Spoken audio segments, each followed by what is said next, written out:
ሩሲያ በዩክሬን ዋና ከተማ ኪየቭ ለሚገኙ የውጭ ሀገራት ዲፕሎማቶች፣ የልዩ ልዩ ተቋማት ሰራተኞችና ዓለም አቀፍ ድርጅቶች ጥብቅ ማስጠንቀቂያ ሰጥታለች። የፊታችን ቅዳሜ በሞስኮ ከተማ በሚካሄደው የሁለተኛው ዓለም ጦርነት የድል በዓል መታሰቢያ ስነ ስርዓት ላይ ዩክሬን ምንም አይነት ማስተጓጎል ከፈጠረች በኪየቭ ከተማ ላይ ከባድና መጠነ ሰፊ አጸፋ እርምጃ እንደምትወስድም አስታውቃለች። የማስጠንቀቂያ የተሰጠው ሁለቱም ተፋላሚ ወገኖች እርስ በርስ የሚሰነዝሩትን ጥቃት አጠናክረው በቀጠሉበትም ወቅት ነው። ሩሲያ ስለዛቻዋና ስለምትወስደው እርምጃ ዝርዝር ሁኔታዎችንም አላብራራችም። ዩክሬንም ለዚህ ማስጠንቀቂያ ወዲያውኑ የሰጠችው ይፋ ምላሽ አልነበረም። ይህንን ማስጠንቀቂያም ተከትሎ ለውጭ ዲፕሎማት ሚስዮኖችና ዓለም አቀፍ ድርጅቶች በተላከ ልዩ ማስታወሻ ላይ ሩሲያ በበዓሉ አከባበር በዩክሬን ኃይሎች ከተስተጓጎለ የውሳኔ ሰጪ ማዕከላትን ጨምሮ በዩክሬን ዋና ከተማ ላይ ኃይለኛ የአጸፋ ጥቃት እንደምትሰነዝር በግልጽ አስታውቃለች። በመሆኑም የዲፕሎማቲክና ሌሎች ሚስዮኖች ሰራተኞች እንዲሁም የውጭ ዜጎች በወቅቱ ኪየቭን ለቀው እንዲወጡና የራሳቸውን ደህንነት እንዲያስጠብቁም አጥብቃ አሳስባለች። ሩሲያ በየዓመቱ ግንቦት 9 ቀንን በሞስኮ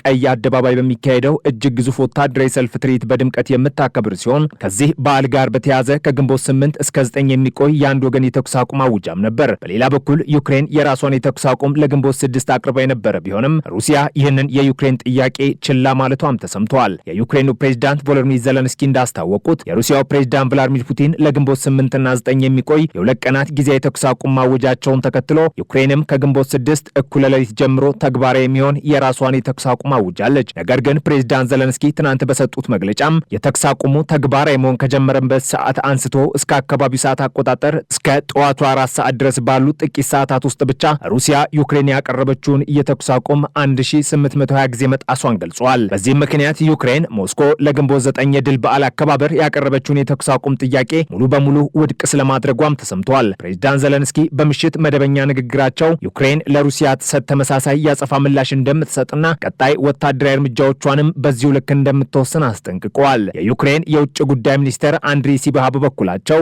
ኤክስ በተሰኘው የማህበራዊ ትስስር ገጻቸው ላይ ባሰፈሩት ጽሑፍ ሩሲያ በዴኔፕሮ ከተማ ያደረሰችው ገዳይ ጥቃት ዩክሬን ያወጀችውን የተኩስ አቁም የጣሰ መሆኑን ገልጸዋል። የድርጊት ሩሲያ ሰላም እንደማትቀበልና የሐሰት የተኩስ አቁም ጥሪዋ ከዲፕሎማሲ ጋር ምንም አይነት ግንኙነት የሌለው መሆኑን በግልጽ ያሳያል ነው ያሉት። ሁለቱም ሀገራት ዛሬን ጨምሮ የጋራ የድሮንና የሚሳኤል ጥቃታቸውን አጠናክረውም ቀጥለዋል። የዩክሬን ባለስልጣናት እንዳስታወቁት ዩክሬን ያወጀችው የአንድ ወገን የተኩስ አቁም ተግባራዊ መሆን በነበረበት ዕለት በአገሪቱ የተለያዩ ክፍሎች በርካታ የሩሲያ ጥቃቶች ተፈጽመዋል። በሰሜናዊ የሱሚ ክልል በሚገኝ አንድ የህፃናት ማቆያ ማዕከል ላይ በደረሰ ጥቃትም 2 ሰዎችን ጨምሮ ቢያንስ 4 ሰዎች በሩሲያ ጥቃት ህይወታቸው ማጣታቸውን ባለስልጣናቱ አስታውቋል። በተጨማሪም የተኩስ አቁሙ ተግባራዊ ከመሆኑ ከጥቂት ሰዓታት በፊት በዶንቴስ ክልል ክራማቶርስክ ከተማና በዛፖሪዥያ አካባቢ ግንቦት 5 ዕለት በሩሲያ በተፈጸመ ከባድ ጥቃት ቢያንስ 17 ሰዎች ሲገደሉ 56 ሰዎች ደግሞ ክፉኛ መቁሰላቸውን የአካባቢው አስተዳደር ባለስልጣናት አረጋግጠዋል። በዴኔፕሮ ከተማ ዛሬ በተፈጸመ ሌላ የሩሲያ ጥቃት የክልሉ አስተዳደር ኃላፊ ኦሌክሳንደር ጋንዣ ባወጡት መግለጫ መሰረት አንድ ሰው ስለመቁሰሉም ተነግሯል። ከዚህ በተጨማሪ ከዚህኛው የሩሲያ ጥቃት በፊት በዚሁ በዴኔፕሮ ከተማ በተፈጸመ ሌላ ተከታታይ ጥቃት ቢያንስ 4 ሰዎች መገደላቸውን የአካባቢው ባለስልጣናት አስታውቋል። የዩክሬን ባለስልጣናት እነዚህን ጥቃቶች እንደ ማስረጃ በማቅረብም የሩሲያን የተኩስ አቁም ጥያቄ ውሸት መሆኑን ሞግቷል። በሌላ በኩል ዩክሬን ሞስኮ ጦርነቱን ለመቀጠል ያላትን አቅም ለማዳከም በማሰብ በሩሲያ ግዛት ውስጥ ጠለቅ ብላ በመግባትና በሩሲያ ቁጥጥር ስር ባሉ ግዛቶች ላይ ወታደራዊ መሰረተ ልማቶችን ኢላማ ያደረጉ ጥቃቶችን በከፍተኛ ሁኔታ ማጠናክራለች።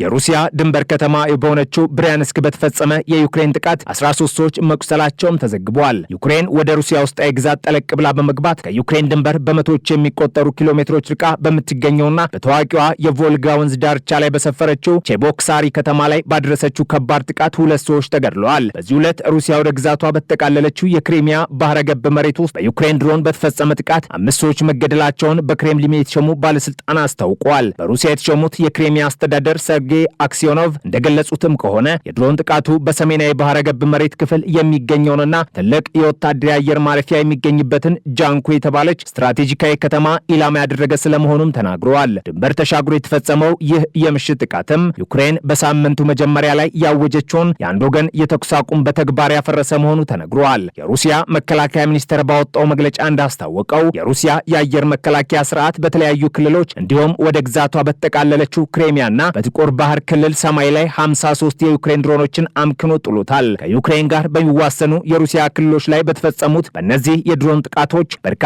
ሰዎች ስለመቁሰላቸውም በስፋት ተዘግቧል። የማህበራዊ ሚዲያ ቻናሎች እና ሪፖርቶች እንደሚያመላክቱት የዩክሬን ድሮኖች ትናንት አመሻሹን በሞስኮ ክልል እጅግ ሰፊ ሎጂስቲክ አገልግሎት የሚሰጠው የናራ ማምረቻና ሎጂስቲክስ ማዕከል በዩክሬን ድሮኖች መመታቱን ኤክሳይል ኖቫ ፕላስ የተባለ ገለልተኛ የቴሌግራም የመረጃ ምንጭ የዘገበ ቢሆንም ኬቭ ኢንዲፔንደንት የተሰኘው የዩክሬን የዜና ተቋም የጉዳቱን መጠን ወዲያውኑ ማረጋገጥ አለመቻሉን ገልጿል። ይህ የሎጂስቲክስ ማዕከል ከዋና ከተማዋ ሞስኮ በደቡብ ምዕራብ አቅጣጫ 70 ኪሎ ሜትር ርቀት ላይ የሚገኝ ሲሆን ከዩክሬን ሰሜናዊ ምስራቅ ድንበር ደግሞ 390 ኪሎ ሜትር ርቀት ላይ ትገኛለች። የዩክሬኑ ፕሬዝዳንት ዘለንስኪ እንዳረጋገጡም ግንቦት አመሻሹን የዩክሬን ፍላሚንጎ የተሰኙ ሚሳይሎች በቼቦክሳሪ የሚገኘውን የሩሲያ ወታደራዊ ማምረቻ ተቋም የመቱ ሲሆን ይህ ሰፊና የተቀናጀ የሚሳይልና የድሮን ጥቃት ከሩሲያ ትላልቅ የነዳጅ ማጣሪያዎች አንዱንም ኢላማ አድርጎ የነበረ ስለመሆኑ ተነግሯል። በደቡባዊ ሩሲያ ክራስኖዳር ክራይ ክልል የሚገኘው የቱዋፕሴ የነዳጅ ማጣሪያ በአንድ ወር ጊዜ ውስጥ ብቻ 4 ጊዜ በዩክሬን ኃይሎች መመታቱም ታውቋል።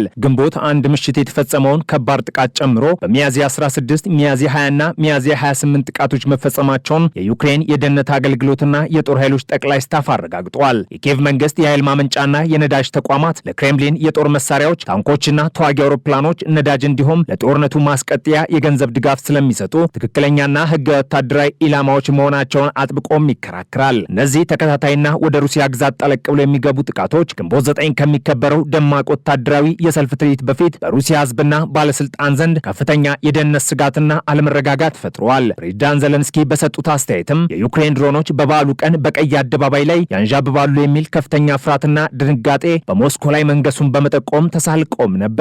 የሞስኮ ከተማ ከንቲባ ሰርጌይ ሶቢያኒን ለህዝብ እንዳስታወቁት ቢያንስ በቀጥታ ወደ ሞስኮ አቅጣጫ ሲበሩ የነበሩ 5 አደገኛ ድሮኖች በከተማዋ የአየር መከላከያ ስርዓት ተመተውም ወድቋል። ከዚህ ከፍተኛ የደህንነት ስጋት የተነሳ የሞስኮ መንግስት ከ2 አስርተ ዓመታት ገደማ በኋላ ለመጀመሪያ ጊዜ ከበዓሉ ወታደራዊ ሰልፍ ላይ ከባድ የጦር መሳሪያዎችንና ወታደራዊ ሃርድዌሮችን እንደሚያስወጣም አስታውቋል። የውሳኔ የደህንነት ስጋቱ ምን ያህል ከባድ ደረጃ ላይ መድረሱን የሚያሳይም ነው። በተጨማሪም እስከ ቅዳሜ ዕለት የሚዘልቅና በከተማዋ የተለያዩ ክፍሎች የሚቋረጥ የኢንተርኔት አገልግሎት መዘጋት መጀመሩም ታውቋል። ይህም ሊፈጽሙ የሚችሉ የድሮን ጥቃቶችን መቆጣጠሪያ መንገዶችን ለማደናቀፍ የታለመ እርምጃ ስለመሆኑም ይገምታል። ውጊያው በከተሞች ላይ ከሚደረገው የሚሳኤል ልውውጥ ባለፈ በዋናው የጦር ግንባር ላይ አሁንም ያለ ረፍት እንደቀጠለ ይገኛል። ባለፉት ጥቂት ሳምንታት ሁለቱም ተፋላሚ ወገኖች ጥቃታቸውን በከፍተኛ ደረጃ አጠናክረዋል። ከ4 ዓመታት በላይ ያስቆጠረውና በቅርብ ጊዜያት እጅግ ተባብሶ የቀጠለው ይህ አውዳሚ ጦርነት እስካሁን ድረስ በመቶ ሺዎች የሚቆጠሩ የሁለቱም ወገን ወታደሮችና በ10 ሺዎች የሚቆጠሩ ንጹሃን ዜጎች ሕይወትን ቀጥፏል።